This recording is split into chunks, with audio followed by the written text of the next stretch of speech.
Bienvenidos, señores, muy buenas y bendecidas noches. Señor, gracias por reunirnos nuevamente, por la oportunidad que nos das de escuchar tu palabra y de leer tu palabra, Señor. Te pedimos hoy que el mensaje que tienes sea claro, Señor, que lo podamos comprender, pero sobre todo que lo podamos vivir y que sea tu bendición la que nunca nos abandone. En el nombre precioso de Cristo Jesús. Amén. Muy buenas noches, señores, bienvenidos. Vamos a comenzar con la lectura correspondiente del día de hoy. Hoy va a ser muy rapidito, yo creo que por ser viernes y por ser festivo, ahora no está tan complicado el plan. Pero bueno, vamos a empezar. ¿Qué vimos el día de ayer? Ayer leímos el capítulo 18 del libro segundo de Samuel. ¿Qué vimos en ese capítulo? Ok, la muerte de Absalón. Ujú. Si recordamos, en ese capítulo el rey había prohibido matar a su hijo por el amor que le tenía, que podían acabar con todo el ejército, podían acabar con su ejército, pero que Absalón iban a respetar su vida. Pero por ahí vemos a un hombre que vamos a comentar en el siguiente capítulo llamado Joab, que después de la batalla dicen que Absalón iba huyendo encima de una mula y que no se fijó y que su cabellera se enredó en las ramas de un árbol. Recuerden que habíamos leído que Absalón, aparte de ser bien guapo, así casi como yo, tenía una cabellera tan abundante que dice que la palabra que pesaba 2 ciclos. Aproximadamente estamos hablando como de 1 kilo, kilo y medio de lo que pesaba el cabello de Absalón, que se lo cortaba cada año. Bueno, pues esa cabellera fue su perdición porque se le enredó en una rama de árbol y ahí quedó colgado. No se le ocurrió cortarse el cabello con la espada o no llevaba espada, no lo sé, el chiste ahí quedó colgado. Y le fueron a avisar a Joab. Y Joab, cuando llegó y lo vio ahí colgado, mandó al que le había avisado que lo matara. Pero este cuate, bueno, inclusive Joab le dijo que le iba a dar, no recuerdo si 10 o 100 ciclos de plata. Y el cuate que le corrió a avisar le dijo, ni aunque me dieras 1000 ciclos de plata, hubiera levantado la mano contra el hijo del rey, porque el rey había dado la orden de que no se le matara.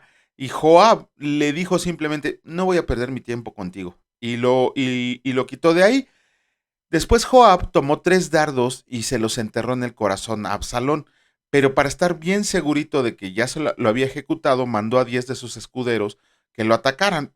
Yo creo lo hicieron picadillo porque la palabra dice que cavaron un hoyo y encima de él pusieron un gran montón de piedras. Ajá. Sí, miren, desafortunadamente en esos tiempos lo que reinaba era la ley de Moisés y la ley de Moisés es muy dura, muy, inclusive podríamos decir que un poquito cruel, aun y cuando es perfecta porque el Señor no se la había dado a Moisés. Sin embargo, la ley decía, conforme a la ley, Absalón sí tenía que ser ejecutado, pero David no quería hacerlo por el amor que le tenía. Dios tuvo que poner a otra persona para realizar el castigo que Absalón merecía, y en este caso el elegido fue Joab. De ahí comenzamos con el capítulo 19 del libro segundo de Samuel. Miren, a mí Joab se me hace un personaje de la Biblia muy, muy interesante. No digo que sea perfecto, no digo que sea digno de admiración. Tuvo tanto buenas cosas como malas cosas. Desgraciadamente, el final de su vida fue muy feo por lo que hizo, pero por lo menos hasta lo que hemos leído de Joab, era un hombre que tenía muchas facetas. Era traidor, era obediente, era leal, era desobediente, era valiente, era un asesino. En un momento dado se puso de un lado en el cual sabía que le iba a reportar más beneficios.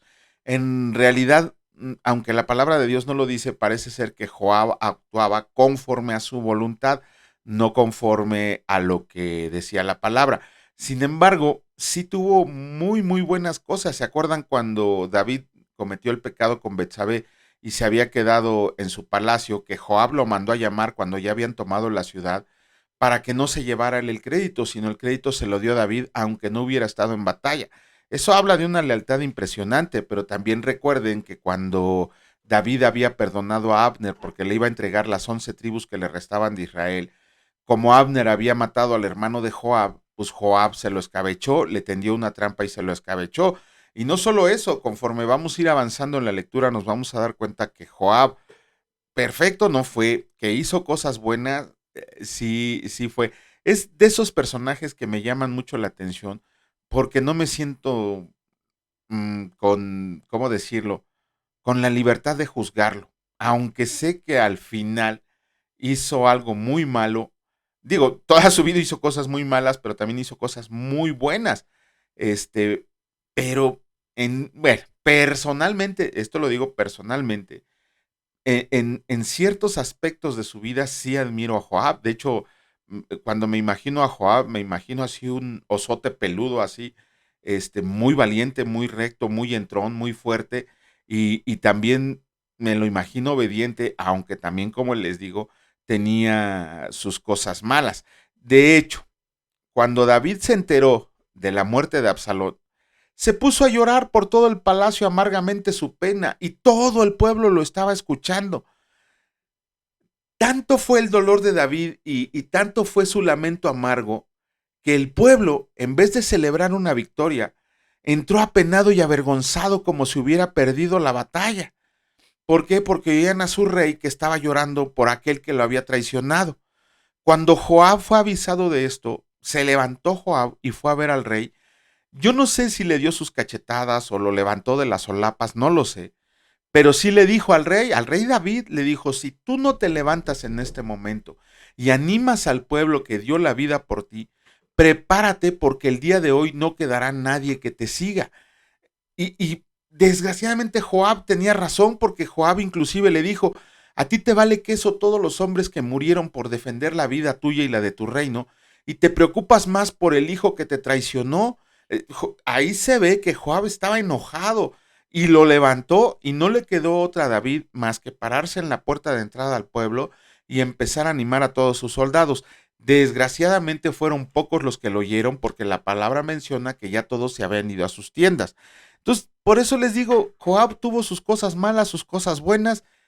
Ya el Señor ya se encargó de juzgarlo, y ojalá no esté ahí arriba, porque también a mí me va a dar mis trancazos. Pero bueno, vamos a comenzar con la lectura del día de hoy. También nos tocan 2 capítulos del libro segundo de Samuel, y comenzamos con el capítulo 20, y escrito está: Sublevación de Seba. Aconteció que se hallaba ahí un hombre perverso que se llamaba Seba, hijo de Bicri, hombre de Benjamín, el cual tocó la trompeta y dijo: no tenemos nosotros parte en David, ni heredad con el hijo de Isaí. Cada uno a su tienda, Israel. Así todos los hombres de Israel abandonaron a David, siguiendo a Seba, hijo de Bicri. Mas los de Judá siguieron a su rey desde el Jordán hasta Jerusalén. Luego que llegó David a su casa en Jerusalén, tomó el rey las 10 mujeres concubinas que había dejado para guardar la casa, y las puso en reclusión y les dio alimentos. Pero nunca más se llegó a ellas, sino que se quedaron encerradas hasta que murieron en viudez perpetua. Después dijo el rey a Amasa: convócame a los hombres de Judá para dentro de 3 días, y hállate tú aquí presente. Fue pues Amasa para convocar a los de Judá, pero se detuvo más del tiempo que le había sido señalado. Y dijo David a Abisaí: Seba, hijo de Bicri, nos hará ahora más daño que Absalón. Toma pues tú los siervos de tu señor y ve tras él, no sea que halle para sí ciudades fortificadas y nos cause dificultad. Entonces salieron en pos de él los hombres de Joab y los ereteos y peleteos y todos los valientes. Salieron de Jerusalén para ir tras Seba, hijo de Bicri, y estando ellos cerca de la piedra grande que está en Gabaón, le salió Amasa al encuentro, y Joab estaba ceñido de su ropa, y sobre ella tenía pegada a sus lomos el cinto con una daga en su vaina, la cual se le cayó cuando él avanzó. Entonces Joab dijo a Amasa: ¿te va bien, hermano mío? Y tomó Joab con la diestra la barba de Amasa para besarlo. Y Amasa no se cuidó de la daga que estaba en la mano de Joab, y éste le hirió con ella en la quinta costilla, y derramó sus entrañas por tierra, y cayó muerto sin darle un segundo golpe. ¿Ven lo que les digo? Después Joab y su hermano Abisaí fueron en persecución de Seba, hijo de Bicri, y uno de los hombres de Joab se paró junto a él, diciendo: cualquiera que ame a Joab y a David, vaya en pos de Joab. Y Amasa yacía revolcándose en su sangre en mitad del camino, y todo el que pasaba al verle se detenía. Y viendo aquel hombre que todo el pueblo se paraba, apartó a Amasa del camino al campo, y echó sobre él una vestidura. Luego que fue apartado del camino, pasaron todos los que seguían a Joab para ir tras Seba, hijo de Bicri. Y él pasó por todas las tribus de Israel hasta Abelbet, Maaca y todo Barim, y se juntaron y lo siguieron también, y vinieron y lo sitiaron en Abelbet Maaca, y pusieron baluarte contra la ciudad y quedó sitiada. Y todo el pueblo que estaba con Joab trabajaba por derribar la muralla. Entonces una mujer sabia dio voces en la ciudad diciendo: Oigan, oigan, les ruego que digan a Joab que venga acá para que yo hable con él. Cuando él se acercó a ella, dijo la mujer: ¿Eres tú Joab? Y él respondió: Yo soy. Ella le dijo: Oye las palabras de tu sierva. Y él respondió: Oigo. Entonces volvió ella a hablar diciendo: Antiguamente solían decir: Quien pregunte, pregunte en Abel, y así concluían cualquier asunto. Yo soy de las pacíficas y fieles de Israel, pero tú procuras destruir una ciudad que es madre en Israel. ¿Por qué destruyes la heredad del Señor? Joab respondió diciendo: nunca tal me acontezca que yo destruya ni deshaga. La cosa no es así. Mas un hombre del monte de Efraín, que se llama Seba, hijo de Bicri, ha levantado su mano contra el rey David. Entreguen a ese solamente y me iré de la ciudad. Y la mujer dijo a Joab: He aquí tu cabeza te será arrojada desde el muro. La mujer fue luego a todo el pueblo con su sabiduría, y ellos cortaron la cabeza a Seba, hijo de Bicri, y se la arrojaron a Joab.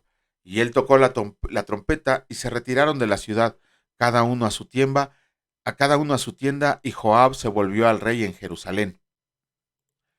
Oficiales de David. Así quedó Joab sobre todo el ejército de Israel, y Benaya, hijo de Joiada, sobre los ereteos y peleteos, y Adoram sobre los tributos, y Josafat, hijo de Ahilud, era el cronista, Seba era escriba, y Sadoc y Abiatar sacerdotes. E Ira Jaireo fue también sacerdote de David. Capítulo 21 del libro segundo de Samuel, escrito está: Venganza de los Gabaonitas. Hubo hambre en los días de David por 3 años consecutivos, y David consultó al Señor, y el Señor le dijo: Es por causa de Saúl y por aquella casa de sangre por cuanto mató a los Gabaonitas. Entonces el rey llamó a los Gabaonitas y les habló. Los Gabaonitas no eran de los hijos de Israel, sino del resto de los amorreos a los cuales los hijos de Israel habían hecho juramento, pero Saúl había procurado matarlos en su celo por los hijos de Israel y de Judá. Dijo pues David a los Gabaonitas: ¿Qué haré por ustedes o qué satisfacción les daré para que bendigan la heredad del Señor? Y los Gabaonitas le respondieron: No tenemos nosotros querella sobre plata ni sobre oro con Saúl y con su casa, ni queremos que muera hombre de Israel. Y él les dijo: Lo que ustedes digan, haré.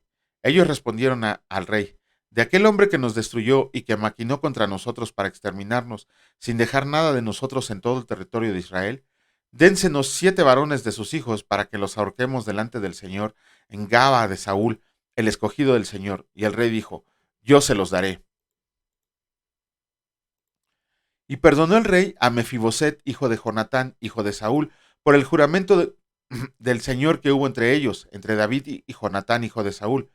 Pero tomó el rey a 2 hijos de Rispa, hija de Aja, los cuales ella había tenido con Saúl, Armoni y Mefiboset, y a 5 hijos de Mical, hija de Saúl, los cuales ella había tenido con Adriel, hijo de Barzilai, Meolatita, y los entregó en manos de los Gabonitas, y ellos los ahorcaron en el monte delante del Señor. Y así murieron juntos aquellos 7, los cuales fueron muertos en los primeros días de la siega, al comenzar la siega de la cebada. Entonces Rispa, hija de Aja, tomó una tela de cilicio y la tendió para sí sobre el peñasco, desde el principio de la siega hasta que llovió sobre ellos agua del cielo, y no dejó que ninguna ave del cielo se posara sobre ellos de día, ni fieras del campo de noche. Y fue a dicho David lo que hacía Rispa, hija de Aja, concubina de Saúl. Entonces David fue y tomó los huesos de Saúl y los huesos de Jonatán su hijo, de los hombres de Jabes de Galad, que los habían hurtado de la plaza de Betzán, donde los habían colgado los filisteos, cuando los filisteos mataron a Saúl en Gilboa. E hizo llevar de ahí los huesos de Saúl y los huesos de Jonatán su hijo, y recogieron también los huesos de los ahorcados, y sepultaron los huesos de Saúl y los de su hijo Jonatán en tierra de Benjamín, en Sela, en el sepulcro de Cis su padre, e hicieron todo lo que el rey había mandado, y Dios fue propicio a la tierra después de esto. Abisai libra a David del gigante. Volvieron los filisteos a hacer la guerra a Israel, y descendió David y sus siervos con él, y pelearon con los filisteos, y David se cansó. E Isbi Benob, uno de los descendientes de los gigantes, cuya lanza pesaba 300 siclos de bronce, y quien estaba ceñido con una espada nueva, trató de matar a David, mas Abisai, hijo de Sarbia, llegó en su ayuda, e hirió al filisteo y lo mató. Entonces los hombres de David le juraron diciendo: Nunca más de aquí en adelante saldrás con nosotros a la batalla, no sea que apagues la lámpara de Israel. Los hombres de David matan a los gigantes. Otra segunda guerra hubo después en Gob contra los filisteos. Entonces Sibecai Usatita mató a Saf, quien era uno de los descendientes de los gigantes. Hubo otra vez guerra en Gob contra los filisteos, en la cual el Anán, hijo de Jaare Oregim de Belén, mató a Goliat Geteo, el asta de cuya lanza era como el rodillo de un telar. Después hubo otra guerra en Gat, donde había un hombre de gran estatura, el cual tenía 12 dedos en las manos y otros 12 dedos en los pies, 24 por todos, y también era descendiente de los gigantes. Este desafió a Israel y lo mató Jonatán, hijo de Simea, hermano de David. Estos 4 eran descendientes de los gigantes de Gat, los cuales cayeron por mano de David y por mano de sus siervos. Con eso terminamos la lectura del día de hoy de los capítulos de Samuel. Mañana, si Dios lo permite, estaremos haciendo el comentario. Vamos a comenzar con la lectura del último capítulo de la primera carta de Pedro, pero antes, ayer leímos el capítulo 4. Y les digo que es muy difícil dar un pequeño comentario de 5 minutos, porque es demasiado, pero demasiado lo que nos dice Pedro. A mí me sorprende, después de que vemos al Pedro de los Evangelios, al Pedro de sus cartas, y sí hay un cambio total del 100%, ¿no? Bueno, en el capítulo 4, en el primer versículo, Pedro de inmediato nos pone en un dilema: escoger entre el pecado y el sufrimiento. Ajá. Dice Pedro que bien podemos vivir como los inconversos, compartiendo sus pecaminosos placeres, y así nos vamos a evitar la persecución venidera, que ya está. O podemos elegir una vida con pureza y piedad, pero eso nos va a traer como consecuencia llevando el vituperio de Cristo y sufriendo a manos de los malvados. Eso ya está sucediendo. Si vemos ahora cualquier grupo al que ustedes le pregunten, la fe cristiana es lo peor del mundo que ellos pueden haber conocido. Nos llaman intolerantes, locos, necios, mensos, lavados de cerebro, cerrados a la razón, ¿cómo se llama? Tontos, negligentes. O sea, nos ponen todo tipo de apelativos, legalistas y todo. Ajá. Cuando nosotros hemos decidido seguir a Jesucristo. Dice Pedro que eso va a ser la consecuencia de que nosotros no nos apartemos del Señor, el vituperio de Cristo. Ajá. Que vamos a ser atacados, nos van a decir de cosas y todo eso. Y además vamos a sufrir a manos de los malvados. Les comentaba hace unas semanas que aquí hay no sé decirle una porquería de hombre, que es diputado, desgraciadamente no sé quién lo escogió como diputado, es plurinominal, que él dice que quiere proponer una ley, de hecho ya la propuso, pero fue desechada, afortunadamente, porque quería revisar todos los sermones que se dan en las iglesias, porque no quería, como él es un tipo que se cree mujer, no quería que los homosexuales fueran atacados. En realidad, los cristianos nunca atacamos a nadie, simplemente decimos lo que dice la palabra del Señor, pero eso no lo entienden y dicen que nosotros somos los que, ¿cómo se llama? Los que estamos haciendo las cosas mal. Por eso nos empiezan a perseguir los malvados. Todos los famosos millennials, feminazis, transexuales, toda esa fauna nociva nos ataca porque decimos que ellos dicen que somos intolerantes a ellos. Realmente no. Yo no conozco a un verdadero creyente que no se acerque a ellos con amor y con respeto a compartirles el evangelio de Dios y hacerles ver el pecado en el que están viviendo, pero eso es suficiente para que nos odien. Hay por ahí un mártir llamado James Groutier, y antes de morir colgado, porque lo iban a matar, lo iban a asesinar colgándolo por su fe en Jesucristo.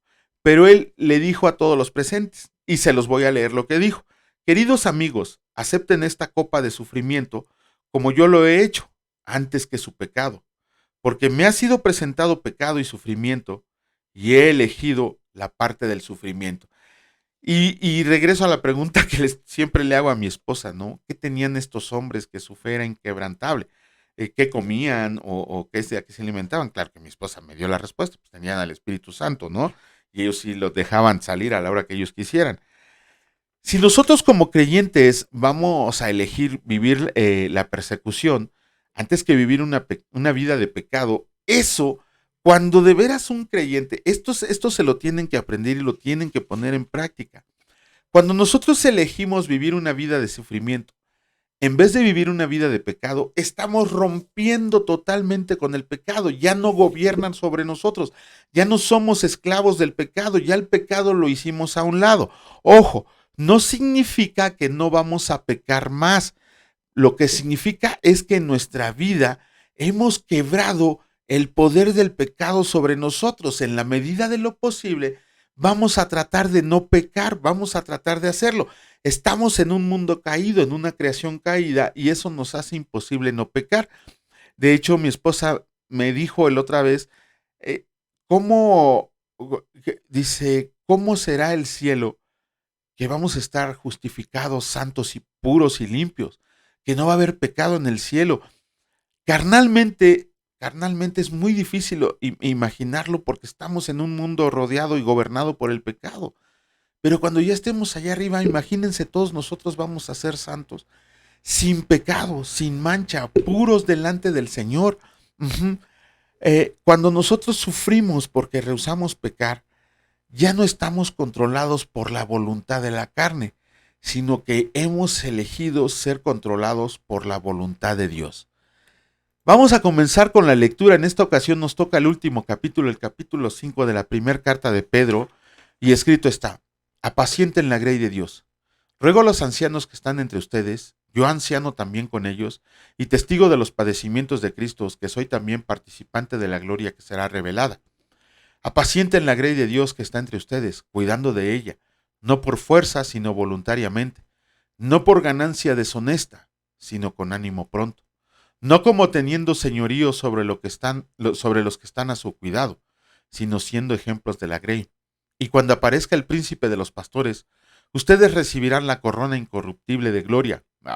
Igualmente, jóvenes, estén sujetos a los ancianos, y todos sumisos unos a otros, revestidos de humildad, porque Dios resiste a los soberbios y da gracia a los humildes.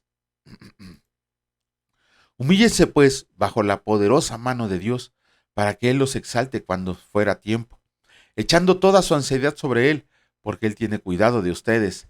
Sean sobrios y velen, porque su adversario el diablo, como león rugiente, anda alrededor buscando a quien devorar, al cual resistan firmes en la fe, sabiendo que los mismos padecimientos se van cumpliendo en sus hermanos en todo el mundo. Mas el Dios de toda gracia, que nos llamó a su gloria eterna en Jesucristo, después que hayan padecido un poco de tiempo, Él mismo los perfeccione, afirme, fortalezca y establezca. A Él sea la gloria y el imperio por los siglos de los siglos. Amén. Saludos finales. Por conducto del Silvano, a quien tengo por hermano fiel, les he escrito brevemente, amonestándolos y testificando que esta es la verdadera gracia de Dios, en la cual están. La iglesia que está en Babilonia, elegida juntamente con ustedes, y Marcos mi hijo, los saludan. Salúdense unos a otros con ósculo de amor. Paz sea con todos ustedes, a los que están en Jesucristo. Amén. Con eso terminamos la lectura del Nuevo Testamento, terminamos la lectura de la primera carta de Pedro. Mañana iniciaremos con la segunda, y si Dios lo permite haremos un pequeño comentario. Señor, gracias por elegirnos, Señor. Gracias porque nos das la oportunidad de saber el propósito para el cual hemos sido llamados, porque tu palabra es verdad, Señor. Porque sabemos que tu palabra, aunque muchos han intentado destruirla en todo este tiempo, jamás se ha logrado. Porque sabemos que hay hombres que se han levantado, Señor, con el estandarte de tu nombre, para poder llevar el evangelio a todas las personas necesitadas, a toda criatura necesitada, Señor. Porque sabemos que esa es la gran comisión a la que hemos sido llamados. Permítenos ser una luz en el mundo, Señor, para poder engrosar filas de tu ejército, para que muchos doblen su rodilla frente a ti, pero sobre todo para que llenemos esa ciudad que nos está esperando en la eternidad y poder habitarla en tu presencia, Señor, y sobre todo en la presencia de nuestro Señor Jesucristo. Bendito seas, mi Dios Padre Todopoderoso, bendito seas, mi Señor Jesucristo Salvador, y bendito seas, Señor Espíritu Santo, por siempre y para siempre. Amén. Que Dios les bendiga, señores, y si Dios lo permite, nos vemos el día de mañana. Cuídense mucho, hasta luego.